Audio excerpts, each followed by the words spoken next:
Chapter 5. Ryle was correct. It only took a few days for my ankle to feel good enough that I could walk on it again. I waited a full week before attempting to leave my apartment, though. The last thing I need is to re-injure it. Of course, the first place I went was to my floral shop. Allison was there when I arrived today, and to say I was shocked when I walked through the front doors is an understatement. It looked like a totally different building than the one I bought. There's still a ton of work that needs to be done, but she and Marshall had gotten rid of all the stuff we marked as trash. Everything else had been organized into piles. The windows had been washed, the floors had been mopped. She even had the area where I planned to put an office cleaned out. I helped her for a few hours today, but she wouldn't let me do much that required walking at first, so I mostly drew out plans for the store. We picked out paint colors and set a goal date to open the store that's approximately 54 days from now. After she left, I spent the next few hours doing all the stuff she wouldn't let me do while she was there. It felt good to be back. But Jesus Christ, I'm tired. Which is why I'm debating on whether or not to get up from the couch and answer the knock at my front door. Lucy is at Alex's again tonight, and I just spoke to my mother 5 minutes ago on the phone, so I know it isn't either of them. I walk to the door and check the peephole before opening it. I don't recognize him at first, because his head is down, but then he looks up and to the right and my heart freaks the hell out. What is he doing here? Ryle knocks again, and I try to brush my hair out of my face and smooth it down with my hands, but it's a lost cause. I worked my ass off today and I look like shit, so unless I have half an hour to take a shower, put on makeup, and throw on clothes before I open the door, he'll pretty much have to deal with me as is. I open the door and his immediate reaction confuses me. Jesus Christ, he says, dropping his head against my door frame. He's panting like he's been working out, and that's when I notice that he doesn't look to be any more rested or clean than I am. He's got a couple of days' worth of stubble on his face, something I've never seen on him before, and his hair isn't styled like it usually is. It's a little erratic, like the look in his eye. Do you have any idea how many doors I've knocked on to find you? I shake my head, because I don't. But now that he mentions it, how in the hell does he know where I live? 29, he says. Then he holds up his hands and repeats the numbers with his fingers while he whispers, 2, 9. I let my gaze drop down to his clothes. He's in scrubs, and I absolutely hate that he's in scrubs right now. Holy hell. So much better than the onesie and way better than the Burberry. Why did you knock on 29 doors? I ask with a tilt of my head. You never told me which apartment was yours, he says, matter-of-factly. You said you lived in this building, but I couldn't remember if you even said which floor. And for the record, I almost started with the third floor. I would have been here an hour ago if I went with my gut instinct. Why are thou here? He runs his hands down his face and then points over my shoulder. Can I come in? One glance over my shoulder and then open the door farther. I guess. If thou tell me what you want. He walks inside and I close the door behind us. He glances around, wearing his stupid hot scrubs, and puts his hands on his hips as he faces me. He looks a little disappointed, but I'm not sure if it's in me or himself. There's a really big naked truth coming, okay? He says. Brace yourself. I fold my arms over my chest and watch as he inhales a breath, preparing to speak. These next couple of months are the most important months in my entire career. I have to be focused. I'm closing in on the end of my residency, and then I'll have to sit for my exams. He's pacing my living room, talking frantically with his hands. But for the past week, I haven't been able to get you out of my head. I don't know why. At work, at home. All I can think about is how crazy it feels when I'm near you, and I need you to make it stop, Lily. He stops pacing and faces me. Please make it stop. Just once, that's all it'll take. I swear. My fingers are digging into the skin of my arms as I watch him. He's still panting a little, and his eyes are still frantic, but he's looking at me pleadingly. When is the last time you've had sleep? I ask him. He rolls his ears like he's frustrated that I'm not getting it. I just got off a 48-hour shift, he says dismissively. Focus, Lily. I nod and replay his words in my head. If I didn't know better, I'd almost think he was. I inhale a calming breath. Ryle, I say carefully. Did you seriously just knock on 29 doors so you could tell me that the thought of me is making your life hell and I should have sex with you so that you'll never have to think of me again? Are you kidding me right now? He folds his lips together and, after about 5 seconds of thought, he slowly nods his head. Well, yeah, but "did" sounds way worse. When you say it, I release an exasperated laugh. That's because it's ridiculous. Vle. He bites his bottom lip and looks around the room, like he suddenly wants to escape. I open the door and motion for him to walk out. He doesn't. His eyes fall to my foot. Your ankle looks good, he says. How does it feel? I roll my eyes. Better. I was able to help Alyssa at the store for the first time, Tadav. He nods and then makes like he's walking toward the door to leave. But as soon as he reaches me, he spins toward me and slaps his palms against the door on either side of my head. I gasp at both his proximity and his persistence. Please, he says. I shake my head, even though my body is starting to trade sides and beg my mind to cave to him. I'm really good at it, Lily, he says with a grin. You'll barely even have to do any work. I try not to laugh, but his determination is as endearing as it is annoying. Good night, Ryle. His head drops between his shoulders and he shakes it back and forth. He pushes off the door and stands up straight.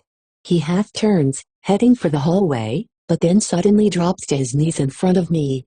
He wraps his arms around my waist. Please, Lily, he says through self-deprecating laughter. Please have sex with me. He's looking up at me with puppy dog eyes and a pathetic, hopeful grin. I want you so bad, and I swear, once you have sex with me you will never hear from me again. I promise. There's something about a neurosurgeon literally on his knees begging for sex that does me in. That's pretty pathetic. Get up, I say, pushing his arms away from me. You're embarrassing yourself. He slowly stands up, dragging his hands up the door on either side of me until he has me caged in between his arms. Is that a yes? His chest is barely touching mine and I hate how good it feels to be wanted this much. I should be turned off by it, but I can hardly breathe when I look at him. Especially when he has this suggestive smile on his face.